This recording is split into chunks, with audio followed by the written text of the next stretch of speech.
All right, let's talk a little bit about counterpunching drills. So counterpunching, again, is not a tit for tat, right? A lot of times on the lower level of combat sports, it's kind of a your turn, my turn affair, right?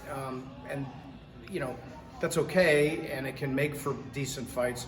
But at the more trained levels, it's true counterpunching. So in other words, someone tries to punch you, and while they're in mid-punch, you evade and punch them back. It may be, for instance, let's say, Rod, just when you throw your jab, throw it like this, like you're gonna catch. Okay. It may be a catch, what we call a catch and release, right? So he throws his jab, and I hit right back. So I know what I'm gonna do is catch his jab, but I'm gonna put my shoulder through and hit him. Now, obviously, I told him to put his hand there to defend himself, but you can see that that's true counterpunching. Another example might be he throws his jab, boom, and I drop shift. Okay, so as he commits to the strike, it's a vulnerability, it's an opportunity. That's a mentality also, right? When we train our fighters, we always talk about when someone's attacking you, that's an opportunity. He's committed to whatever it is he's doing, and there's an opportunity there for you to capture. But if you're always defensive, if every time Rod throws his hands, I'm doing this and trying to be defensive, then I'm never gonna see those opportunities that present themselves. Okay, so a good way to train for this is the pencil bag works great because or the headhunter bag, because it's thin and you can put your arm around it. You can do it on a thicker bag, it's just a little bit harder to do it. So all we're gonna do is, I'm gonna take my hand, these are catch and return gloves from Title, they're very soft and pliable. And all you're gonna do is have your fighter, as you start throwing your hand at him, right? He's going to evade that hand and try to put a 1, 2, or 3 punch combination onto the bag. So in other words, the bag becomes dynamic, it becomes active. Okay, so we'll just give you a little look at that and we'll talk through it. Low pace. Yeah.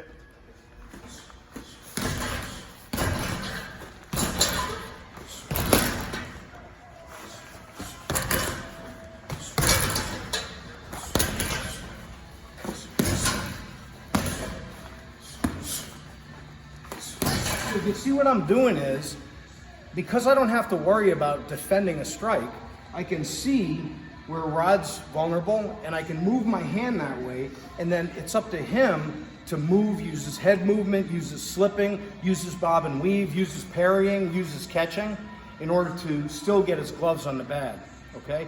Go real slow now, we'll show him. Okay, so all I'm gonna do is first I'm gonna start off like I'm standing as a right-handed fighter. I'm gonna use my left jab. So which direction should Rod be moving? He should be moving away from my right hand. So he'll circle this way, and I'll circle with him, just like I was jabbing him.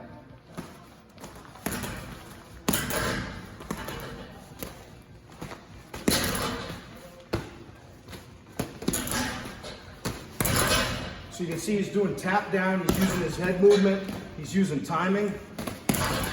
Okay, so again, that's a good example of me just throwing my hands. Now I'm going to reverse it, like sometimes happens in Muay Thai or sometimes happens in other combat sports, and I'm going to go to this side. So I'll take the bag if I'm doing this, and then all I'm going to do is turn it and come at him with this hand. So now he knows, because this is my lead hand, to move the opposite direction, away from my what would be my strong hand, my left hand. Okay?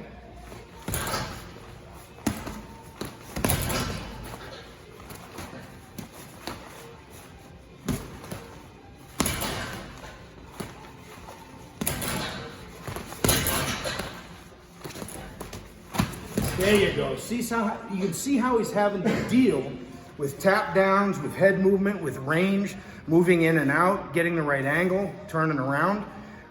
Super, super good drill. Also excellent for your cardio.